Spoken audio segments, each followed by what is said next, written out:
secara pribadi mau nggak digembalakan oleh Sang Kristus? Mau nggak kehendaknya yang jadi?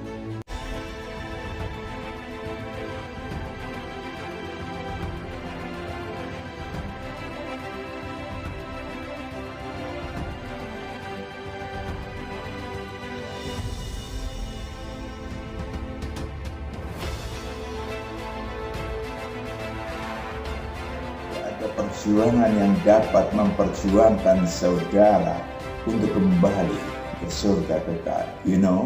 Itu dia. Salam saudaraku yang kekasih. Indahnya memiliki tanda kutip Roh Kudus. Tetapi sebelum kita membahas, kita menyaksikan satu lagu pujian terlebih dahulu.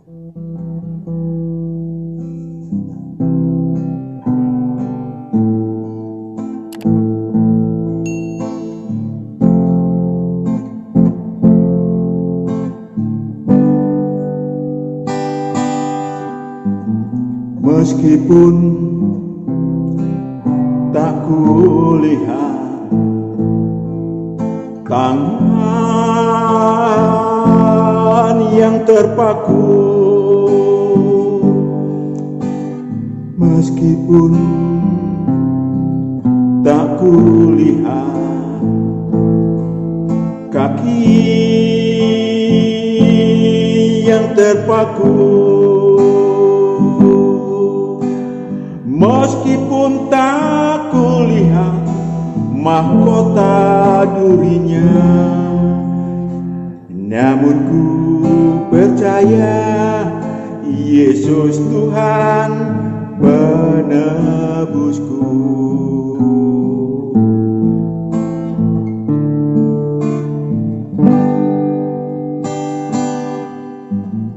Meskipun tak kulihat lambungnya tertusuk, meskipun tak kulihat darah yang mengucur, meskipun tak kulihat kuburnya yang kosong, namun ku percaya Yesus Tuhan penebusku.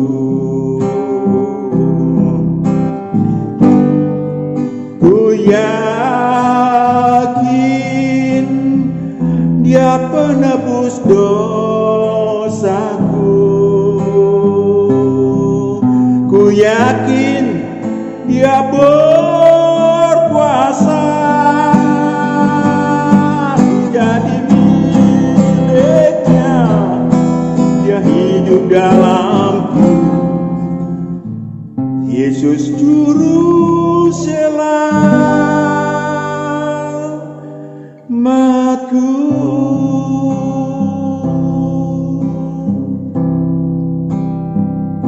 Yesus juru selamatku.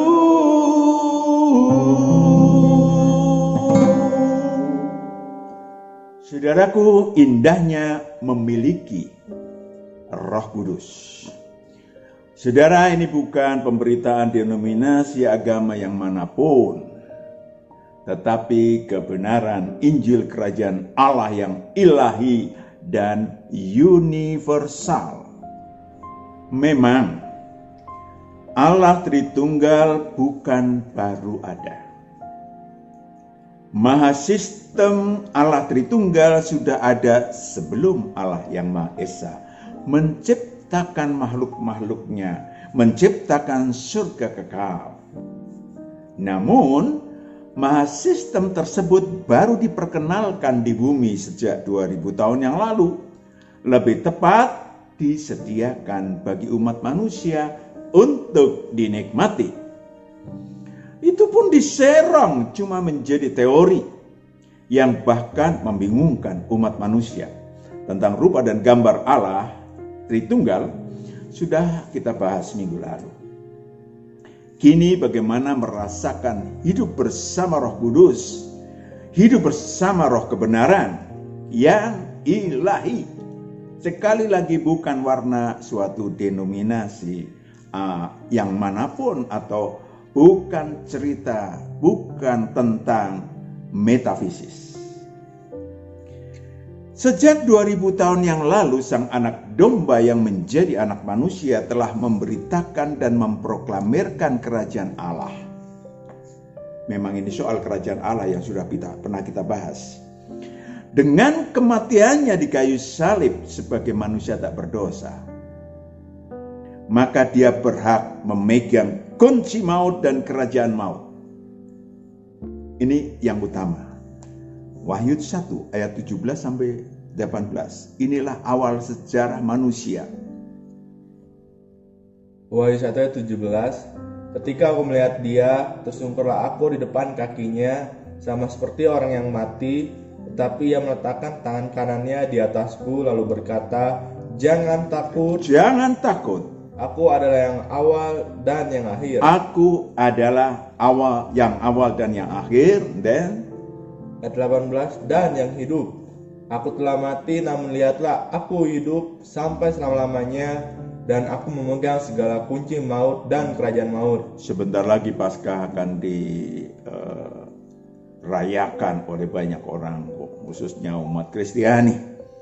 Tapi kita berbicara tentang fakta ilahi dan fakta jasmani. Awal sejarah umat manusia dapat terlepas dari penjara bagi roh manusia, penjara kerajaan maut, sehingga rohnya dimerdekakan dari hukum dosa dan hukum maut. Dan tubuh alamiahnya terlepas dari maut, dari nasib buruk yang direncanakan iblis, dibatalkan oleh Tuhan. Nasib buruk seperti apa sih? Setiap manusia memiliki kaki. Kejadian 3 ayat 15, memiliki kaki. Artinya gambarannya bukan kaki kita yang dua, bukan, tetapi memiliki nasib. Kejadian 3 ayat 15 kita tengok pada zaman Adam, ketika Adam dan Hawa berdosa, maka terjadilah apa yang disebut sebagai Kejadian 3 ayat 15, "Aku akan mengadakan permusuhan antara engkau dan perempuan ini, antara keturunanmu dan keturunannya akan meremukkan kepalamu." Meremukkan kepalamu. Itu terjadi 2000 tahun yang lalu. Dan kau akan meremukkan tumitnya. Akan meremukkan tumitnya. Nasib buruk pada setiap manusia, ya, dimiliki manusia itu oleh maut. Digigit tumitnya gambarannya.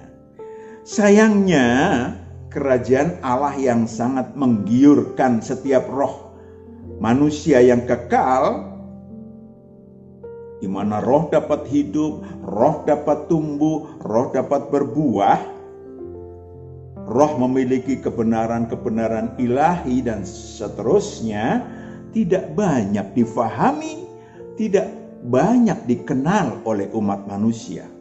Tentu saja menjadi demikian, tak kenal maka tak sayang.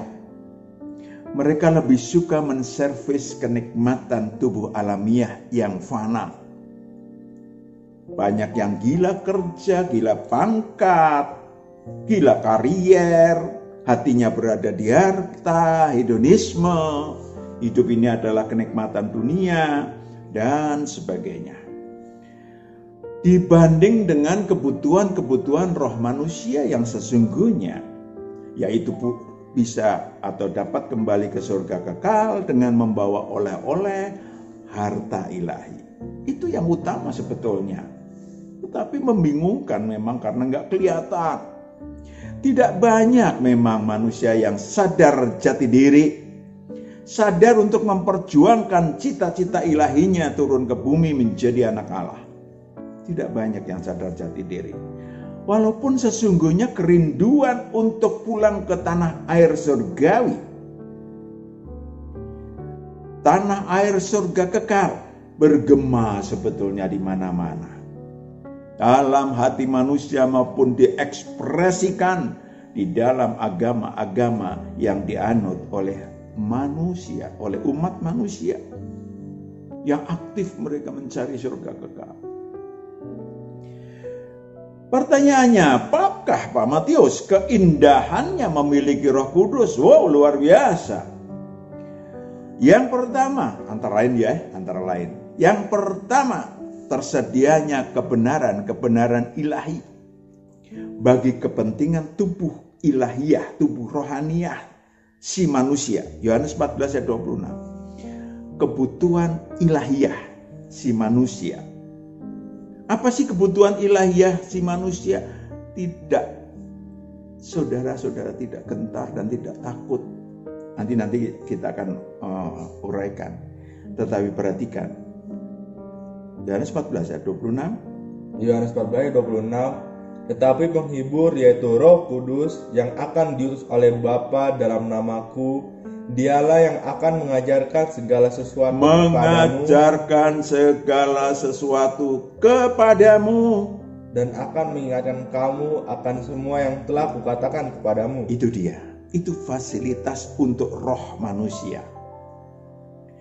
Dan kebenaran jasmani apa? Urusannya rohani terus, Pak. Kebetulan kebenaran jasmani juga ada bagi kepentingan tubuh alamiah saudara. Matius 6 ayat 31 sampai 34. Ada. Jadi luar biasa sebetulnya kalau Anda memiliki dan saya memiliki Roh Kudus. Matius 6 ayat 31. Sebab itu janganlah kamu khawatir dan berkata. Setiap manusia khawatir, kebanyakan manusia khawatir dan berkata, apakah yang akan kami makan? Apakah yang akan kami minum? Apakah yang akan kami pakai? Tidak sesederhana itu pasti. Bagaimana saya sembuh dari COVID? Bla bla bla bla bla. Lanjut. Ayat 32. Semua itu dicari bangsa-bangsa yang tidak mengenal Allah. Akan tetapi Bapamu yang di sorga tahu bahwa kamu memerlukan semuanya itu. Kamu memerlukan semuanya itu supaya tidak khawatir dalam hidup ini. Yes. Ayat 33. Tapi carilah dahulu kerajaan Allah dan kebenarannya. Carilah dahulu kerajaan Allah dan kebenarannya. Lanjut. Maka semuanya itu akan ditambahkan kepadamu. Ya jelas. Dibutuhkan kebenaran, saudara. Kalau enggak meraba-raba dalam gelap. Dibutuhkan kebenaran. Lanjut. Ayat 34. Sebab itu janganlah kamu khawatir akan hari besok, karena hari besok mempunyai kesusahannya sendiri. Kesusahan sehari cukuplah untuk sehari. Itu dia, kita enggak tahu apakah besok kena COVID atau tidak, apakah terkapar atau tidak. Dan orang banyak khawatir yang tidak perlu. Tetapi kalau Anda memiliki Roh Kudus, maka sudah tersiapkan kebenaran yang saudara butuhkan dalam hidup ini. Saudara dapat menyelesaikan kesusahan-kesusahan karena ada pertolongan secara pribadi untuk menyelesaikan kesusahan-kesusahan jasmaniah yang terjadi setiap hari. Yang dapat terjadi setiap hari dalam bentuk Tuhan akan memberikan kebenarannya ini, kebenarannya itu. Yang kedua, roh manusia yang sudah dimerdekakan Sang Kristus dari kerajaan maut menjadi hidup, tumbuh dan berbuah dalam pimpinan Roh Kudus. Dan itu dibutuhkan oleh setiap roh manusia. Mulai saudara bisa bekerja dalam keilahian. Perhatikan baik-baik. Saya dan saudara bisa bekerja dalam keilahian. Dan ini yang banyak menarik orang. Saudara yang dimaksud adalah saudara dipercayakan melaksanakan aneka karunia. Melaksanakan aneka karunia, bukan memiliki karunia. Ya, melaksanakan aneka karunia untuk pemberitaan Injil. Markus 16 ayat 16 sampai 20. Perhatikan baik-baik. Untuk pemberitaan Injil. Jadi bukan seperti metafisis.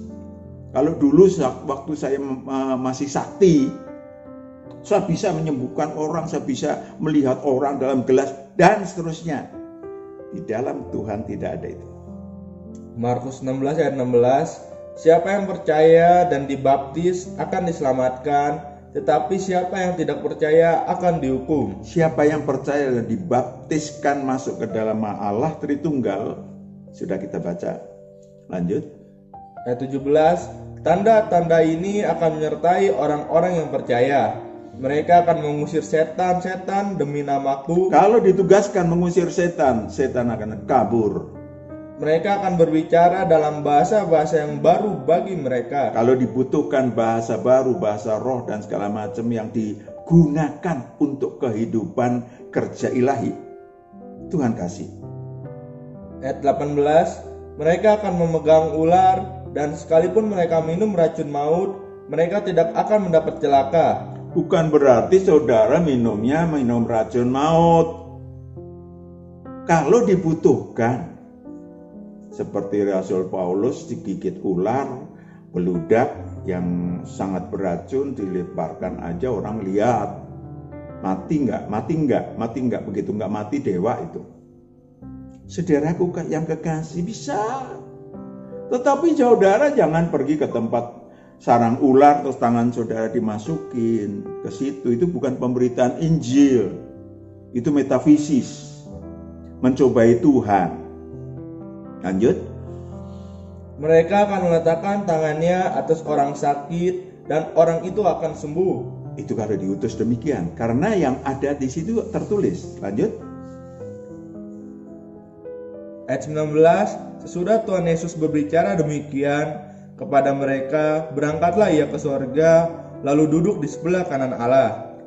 Ayat 19, mereka pun pergilah memberitakan Injil ke segala penjuru. Memberitakan Injil ke segala penjuru. Dan Tuhan turut bekerja dan meneguhkan firman itu dengan tanda-tanda yang menyertainya. Jadi siapa yang bekerja? Tuhan turut bekerja. Bukan kesaktian kita. Tidak ada murid Tuhan yang sakti. Satu pun tidak ada murid Tuhan yang sakti. Ingat itu.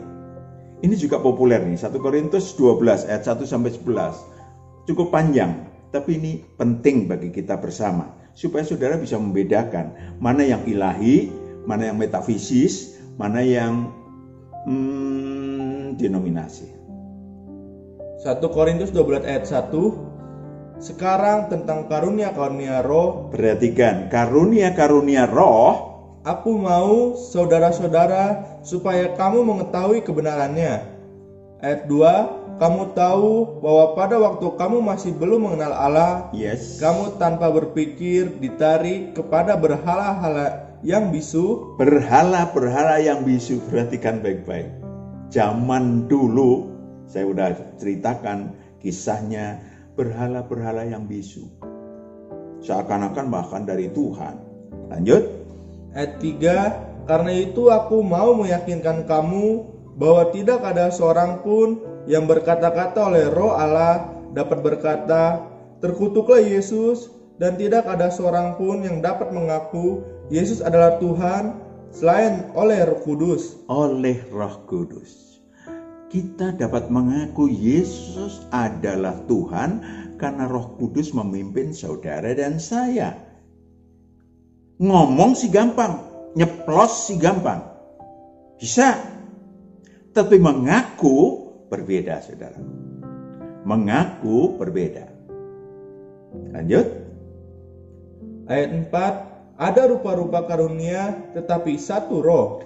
Perhatikan baik-baik, ada rupa-rupa karunia tetapi satu roh. Huruf besar R-nya artinya Allah, roh Allah. Lanjut. Ayat 5, dan ada rupa-rupa pelayanan tetapi satu Tuhan. Satu Tuhan. And then ayat 6, dan ada berbagai-bagai perbuatan ajaib, tetapi Allah adalah satu yang mengerjakan semuanya. Allah yang mengerjakan semuanya. Dalam semua orang. Dalam semua orang. Ya. Pernah saya sudah bercerita bagaimana ada ibu-ibu yang sembuh dari kanker yang luar biasa, yang sudah di ujung maut. Lalu sembuh, memanggil Pak Matius Tuhan. Saya bilang, no, bukan Pak Matius yang menyembuhkan. Ya, tadi udah dituliskan. Kita harus tetap demikian pegangannya. Lanjut.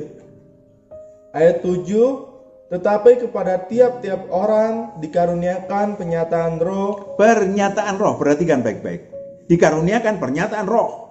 And then Untuk kepentingan bersama. untuk kepentingan bersama. Bedanya dengan metafisis, untuk kepentingan aku, untuk kehebatan aku, itu berbeda. And then Ayat 8, sebab kepada yang seorang roh memberikan karunia untuk berkata-kata dengan hikmat, dan kepada yang lain roh yang sama memberikan karunia berkata-kata dengan pengetahuan. ada aneka karunia. Lanjut. Ayat 9, kepada yang seorang roh yang sama memberikan iman, dan kepada yang lain ia memberikan karunia untuk menyembuhkan. Terus Ayat 10, kepada yang seorang roh memberikan kuasa untuk mengadakan mukjizat, dan kepada yang lain ia memberikan karunia untuk bernubuat, dan kepada yang lain lagi ia memberikan karunia untuk membedakan bermacam-macam roh. Kepada yang seorang ia memberikan karunia untuk berkata-kata dengan bahasa roh, dan kepada yang lain ia memberikan karunia untuk menafsirkan bahasa roh itu.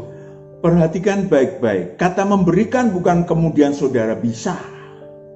Karena yang terakhir dikatakan Ayat 11, tetapi semuanya ini dikerjakan oleh roh dikerjakan oleh roh. yang satu dan yang sama, yang memberikan karunia kepada tiap-tiap orang secara khusus seperti yang dikehendakinya. Dikerjakan oleh roh Allah, dikaruniakan secara khusus. Yang ketiga, dimeteraikan Roh Kudus menjadi milik Allah. Roh Kudus memeteraikan saudara dan saya menjadi milik Allah. Efesus 1 ayat 13-14 saudara bisa baca. Terlindung dari yang jahat. Apa gunanya? Kalau jadi milik Allah, terlindung dari yang jahat karena menjadi milik Allah dan menjadi milik Kristus. Ini dia, Yohanes 17 ayat 9-12. Ini dia, tidak seorang pun dari mereka yang binasa. Yohanes 17 ayat 9, aku berdoa untuk mereka, bukan untuk dunia aku berdoa. Untuk mereka, untuk milik Allah.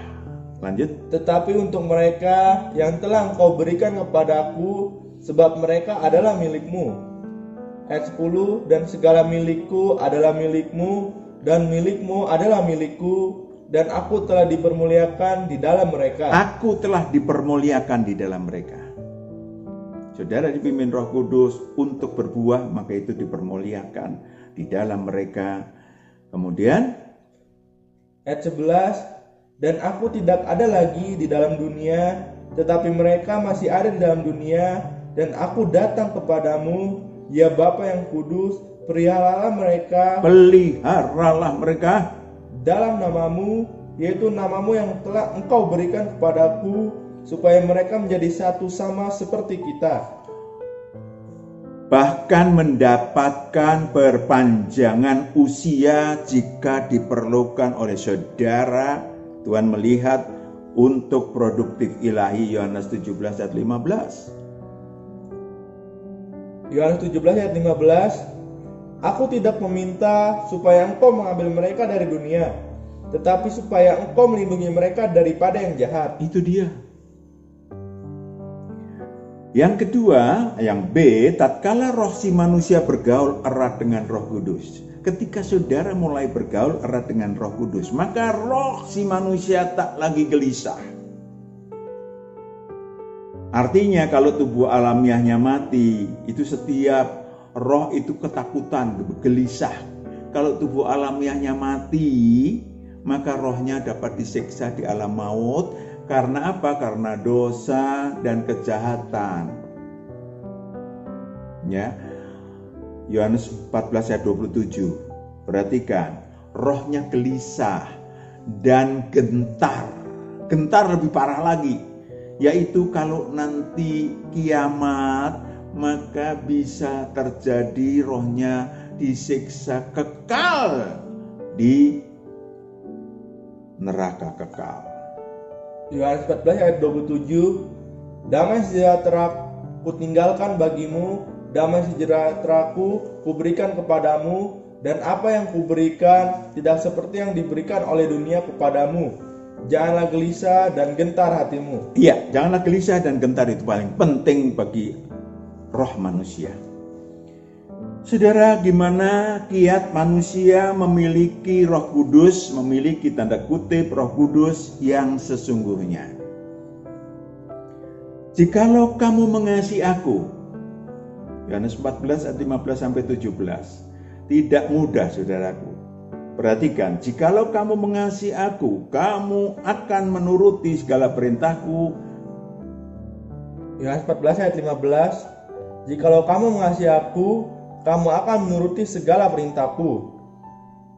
Ayat 16, aku akan minta kepada Bapa dan ia akan memberikan kepadamu seorang penolong yang lain supaya ia menyertai kamu selama-lamanya. Itu dia.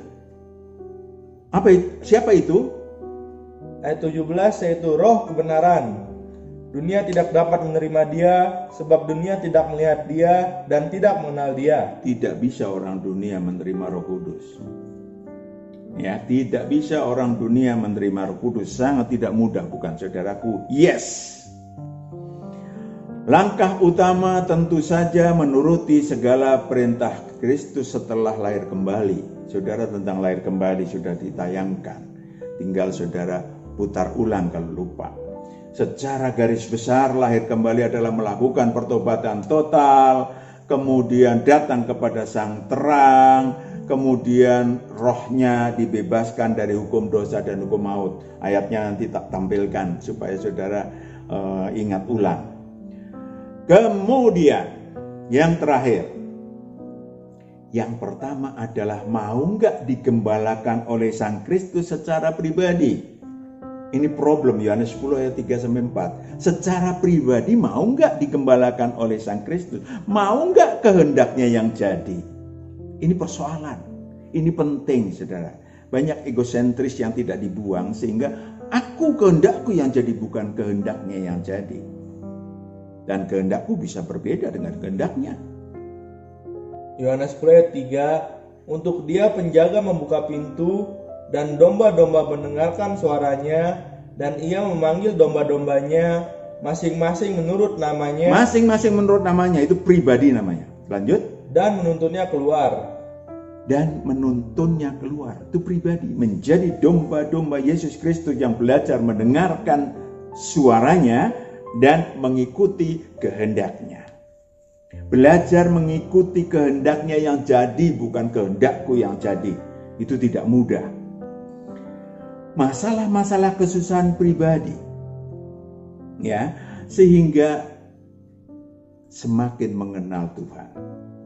Yang dibutuhkan kita mulai mendengarkan suaranya, semakin mengenal suara Tuhan.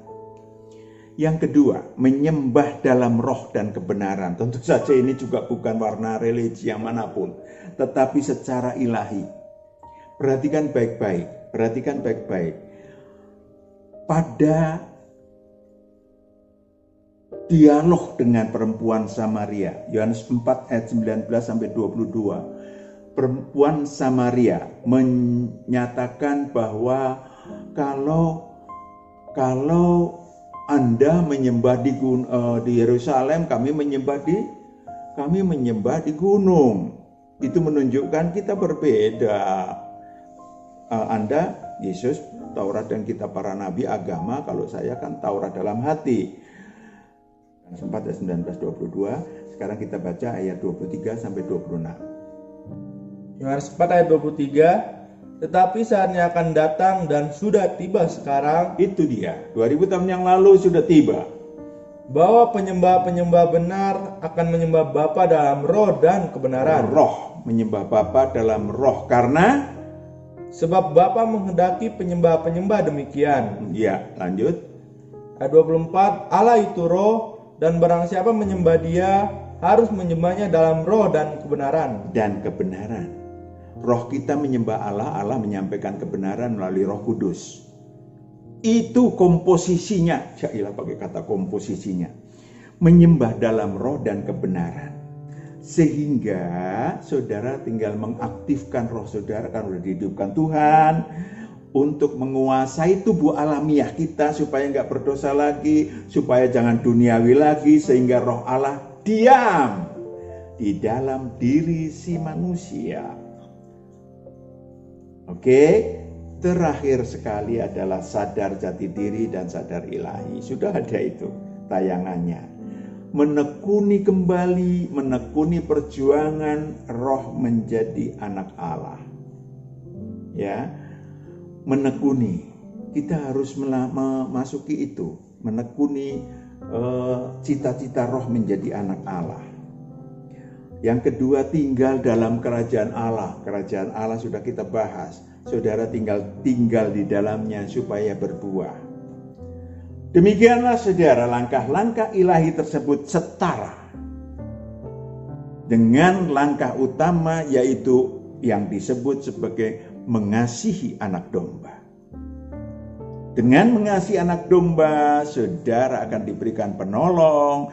Ya, penolong itu adalah roh kebenaran, dan penolong itu adalah Roh Kudus. Amin. Siapa yang siap? Kita berdoa.